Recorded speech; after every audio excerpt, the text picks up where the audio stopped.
నమస్కారం. కింద ఒక ఫోటో పెడతా.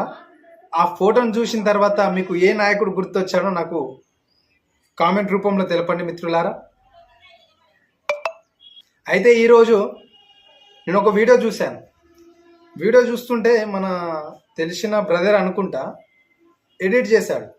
గతంలో తీన్మార్ మల్లన్న అనే వ్యక్తి యావత్ తెలంగాణ ప్రజలు ఒక్క పూట తాగే ఛాయ్ 10 రూపాయలు నాకు దానం చేయండి అని ఇలా వేడుకున్నారు. అదే ఈరోజు మేము బీసీ అందరం కలిసి 10 రూపాయలు వేస్తే మేము ఆ పార్టీని కొనేస్తాం, మేము ఈ పార్టీని కొనేస్తాం అని మాట్లాడుతూ ఉన్నారు. ఏ విధంగానో ఈ వీడియో ద్వారా మీకు మళ్ళీ నేను గుర్తు చేస్తున్నాను. చూడండి మిత్రులారా, మీరు కూడా. ఒక ఛాయ్ పైసలన్నా, మీరు ఒక పూట ఛాయ్ తాగుతారు చూసినారన్న, ఆ ఛాయ్కి పెట్టే 10 రూపాయలు నాకు దానం చేయండి అన్న. మీకు ఎంత వీలైతే అంత. ఎక్కడ దానం చేయాలంటే నేను కింద ఫోన్ నెంబర్ పెడతా ఉన్నా అన్న. మా తార పైసలు లేవంటారు ఎవరు నాయన, అడ్డగోలుకున్నాయి మా తార పైసలు. పైసలు లేని బికార్లు మీరు. మేము రేపు కాంగ్రెస్ పార్టీ ఎమ్మెల్సీగా విజయం సాధించిన తర్వాత కులగణన సర్వే ద్వారా బీసీలకు అన్యాయం జరిగిందని మన తీన్మార్ మల్లన్న గారు ప్రశ్నించారు. సరే, మీరు ప్రశ్నించడం దాంట్లో తప్పేం లేదు. ఇది ప్రజాస్వామ్యం కాబట్టి ప్రశ్నించే హక్కు ప్రతి ఒక్కరికి ఉంటుంది కాబట్టి ప్రశ్నించవచ్చు.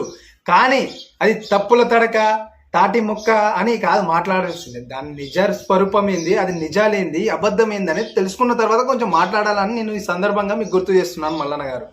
అదేవిధంగా మీరు కాంగ్రెస్ పార్టీలోనే మీరు ఎమ్మెల్సీగా గెలుపొందారు.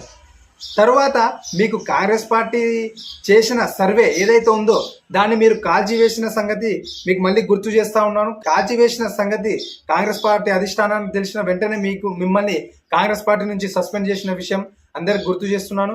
అదేవిధంగా ఏ విధంగా అయితే మీరు కాంగ్రెస్ పార్టీ గుర్తు మీద, కాంగ్రెస్ పార్టీ ఎమ్మెల్సీ టికెట్ మీద మీరు ఏ విధంగా అయితే విజయం సాధించారో ఆ పదవికి వెంటనే మీరు ఈ క్షణమే రాజీనామా చేసి మీ ఇండిపెండెంట్గా ప్రచారం చేసుకోవాల్సిందిగా కూడా నేను మీకు ఈ సందర్భం ద్వారా గుర్తు చేస్తున్నాను మల్లన్న గారు.